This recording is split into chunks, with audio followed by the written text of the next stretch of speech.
Est-ce que tu t'es déjà dit que tu devais attendre avant de commencer à faire une activité physique ou à faire des exercices parce que tu ressentais de la douleur?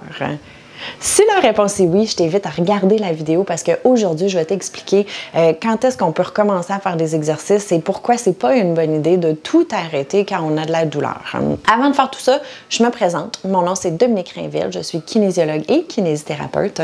Mon objectif dans la vie, c'est pas bien compliqué, c'est de te donner des outils pour que tu aies une meilleure qualité de vie puis que tu gardes cette qualité de vie-là le plus longtemps possible.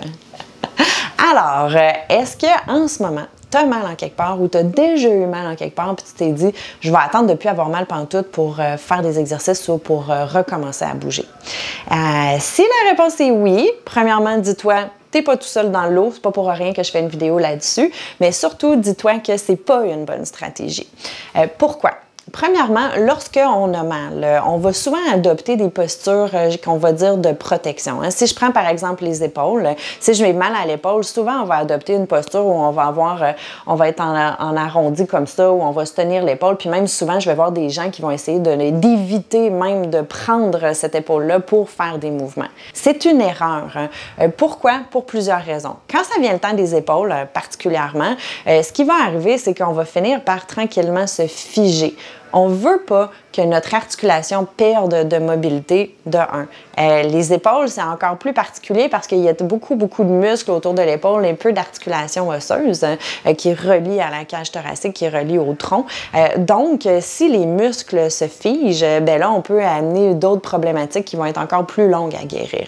Donc, ne pas s'empêcher de bouger. L'autre chose aussi, c'est que si on arrête de faire nos activités physiques, on se déconditionne musculairement. C'est-à-dire qu'on perd de la masse musculaire, on perd de la force musculaire, puis ça, ben, dans la vie, on le sait, on en a besoin pour nos activités quotidiennes, que ce soit de soulever des choses, soulever des charges, soulever nos enfants, nos petits-enfants ou autres. Donc, on ne veut pas se déconditionner pour ça non plus. Finalement, je le sais, tu vas te demander, « Ouais, mais là, si j'ai mal, je ne vais pas aggraver mon cas. » C'est une bonne question. On va l'adresser maintenant.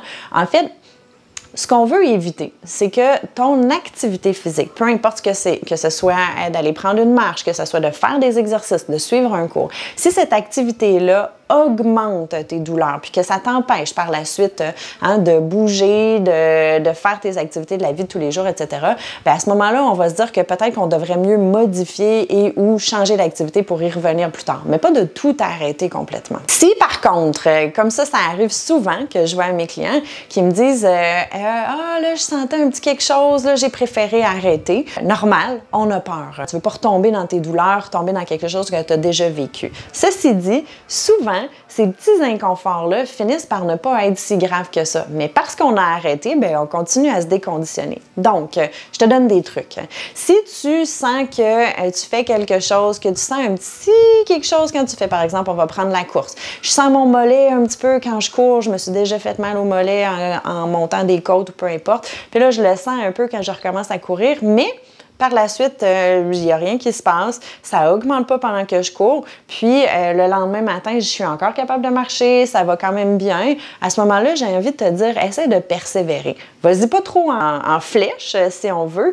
Vas-y mollo pour tester, voir si après 2-3 jours, ça commence à s'améliorer ou pas. Si tu sens un petit quelque chose, puis le lendemain, tu as de la misère à marcher, bien à ce moment-là, on peut modifier. Arrête pas nécessairement de courir complètement, soit 10 minutes à distance, diminue ton intensité et ou essaie de faire des intervalles marche-course pour voir comment ça va. On va réhabituer ton corps finalement à recommencer à faire les activités qu'il faisait. Si c'est pas la course ton truc, puis c'est le bas du dos, par exemple, mal au dos, on a mal au dos, on se dit, ben là, je vais arrêter tout ce que j'ai à faire, je vais essayer de marcher le moins possible, de bouger le moins possible parce que j'ai mal, normal. C'est une réaction tout à fait normale. Par contre, on va essayer de te déconditionner à faire ça, ou du moins te motiver à faire autre chose. Donc, on va vouloir continuer à bouger sans que ça augmente, peut-être des petites durées, que ce soit juste au début, si on est en grosse douleur, de juste marcher dans la maison, juste continuer à se bouger, pas rester assis ou allongé à longueur de journée. Et puis éventuellement, peut-être d'incorporer certains petits exercices qui vont faire du bien pour continuer à mobiliser la colonne vertébrale et continuer à utiliser nos muscles. Je le sais, ça peut paraître compliqué. Des fois, ça vaut la peine de consulter un professionnel de la santé qui va pouvoir au moins t'aiguiller là-dedans puis te donner des outils ou te dire « Ah oui, là, on continue » ou « ça, on modifie ». Mais en général, si ça augmente pas la douleur puis que pendant l'activité puis que le lendemain, tout va bien ou du moins les heures par après, tout va bien, c'est que tu fais quelque chose de bien. Donc, j'espère que ça t'a motivé à continuer à bouger si tu ressens des petites tensions dans ton corps ou des petites douleurs dans ton corps. Si tu connais quelqu'un qui a tout arrêté par peur de se blesser encore plus, je t'invite à partager cette vidéo ou faire un petit pouce ou du moins mettre des commentaires dans les commentaires pour que je puisse y répondre ou puisse savoir qu'est-ce que tu en penses. Maintenant, si tu veux avoir justement des exercices à faire pour ton bas du dos, des idées d'exercices qui peuvent être très bénéfiques pour toi, même si tu as mal au dos, je t'invite à télécharger l'outil gratuit. Là, je vais te donner quelques exercices ou toutes sortes d'exercices pour t'aider à avoir des idées de quoi faire si jamais tu ressens des douleurs en ce moment. Sur ce, j'espère qu'en terminant cette vidéo-ci, tu vas te lever et puis faire des exercices.